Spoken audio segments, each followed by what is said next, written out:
বাংলাদেশ এখন যুদ্ধাবস্থার মধ্যে রয়েছে। এমন পরিস্থিতিতে আওয়ামী লীগের কার্যক্রম নিষিদ্ধের পর দেশকে অস্থিতিশীল করতে সব ধরনের ষড়যন্ত্রের কথা উল্লেখ করেছেন প্রধান উপদেষ্টা ডক্টর মোহাম্মদ ইউনূস। রাজনৈতিক দলগুলোর সঙ্গে আলোচনার দ্বিতীয় দিনে ২০ দলের শীর্ষ নেতাদের সঙ্গে বৈঠকে তিনি জানান, কমফোর্টেবল পরিস্থিতির সৃষ্টি হলেই নির্বাচনের রোডম্যাপ ঘোষণা করা হবে। সুষ্ঠু নির্বাচন দিতে না পারলে নিজেকে অপরাধী মনে করবেন বলেও জানিয়েছেন তিনি।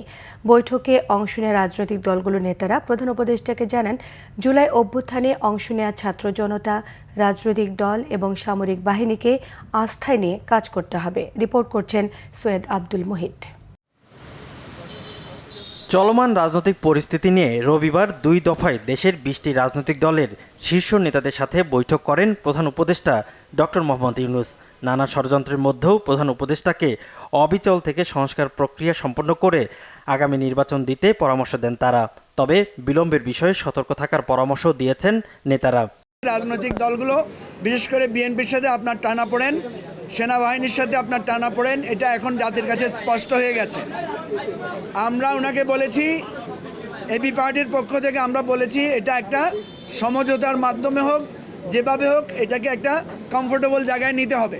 আপনি এবং আপনার সরকারের উপরে আমরা আস্থা রাখতে চাই, কিন্তু সাথে সাথে যে কথাটা আমরা যোগ করেছি, কিন্তু গত বেশ কিছুদিন চরিত্রের দিক থেকে আপনার একটা দল নিরপেক্ষ সরকার, কিন্তু আমাদের কাছে মনে হয়েছে রাজনৈতিক দল এবং জনগণের কাছে দল নিরপেক্ষ চরিত্র বৈশিষ্ট্যটা অনেক ক্ষেত্রে আপনারা বজায় রাখতে পারছেন না।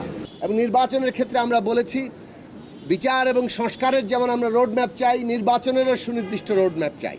দ্বিতীয় দফায় রাজনৈতিক দলগুলোর সাথে আলোচনার পর দলগুলোর নেতারা প্রধান উপদেষ্টাকে দায়িত্ব পালনে আশ্বস্ত করেছেন। বলেছেন, পরিস্থিতি যাই হোক মাঝপথে হাল ছেড়ে না দিতে। বিতর্কিত উপদেষ্টাদের ব্যাপারে সিদ্ধান্ত নিতে বলেছেন রাজনৈতিক দলের কেউ কেউ। মাঝপথে সমুদ্রে আপনি আমাদেরকে ফেলে চলে যাবেন, এটা হতে পারে না। এই ধরনের চিন্তা আপনার মাথায় যেন না আসে, এইটা আমরা আশ্বস্ত করেছি। আমাদের আন্দোলনকারী ছাত্র নেতৃবৃন্দের মধ্যে যারা উপদেষ্টা হয়েছেন তারা যেহেতু একটি দল করেছেন এবং বাইরে এই কথাটি প্রচলিত আছে, এই দলটি সরকারের সুবিধা পাচ্ছে এবং সরকার পৃষ্ঠপোষকতা করছে, যেই কারণে আমরা বলেছি যে এই দলের সাথে সংশ্লিষ্ট এনসিপির দুজন উপদেষ্টা তাদেরকে অপসারণ করা বা তাদেরকে বুঝিয়ে পদত্যাগের দিকে আপনার নিয়ে যাওয়া, এটা সরকারের জন্য একটা ভালো দিক হবে। প্রধান উপদেষ্টার প্রেস সচিব জানিয়েছেন, আগামী বছর জুনের পর একদিনের বেশিও ক্ষমতায় থাকবে না। সময় হলেই রোডম্যাপ ঘোষণার কথাও জানিয়েছেন তিনি।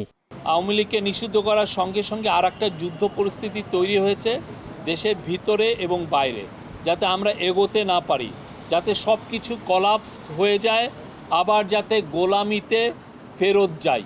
সৈয়দ আব্দুল মুহিত, বাংলা ভিশন, ঢাকা। এটা উনি বলেছেন, মানে যারা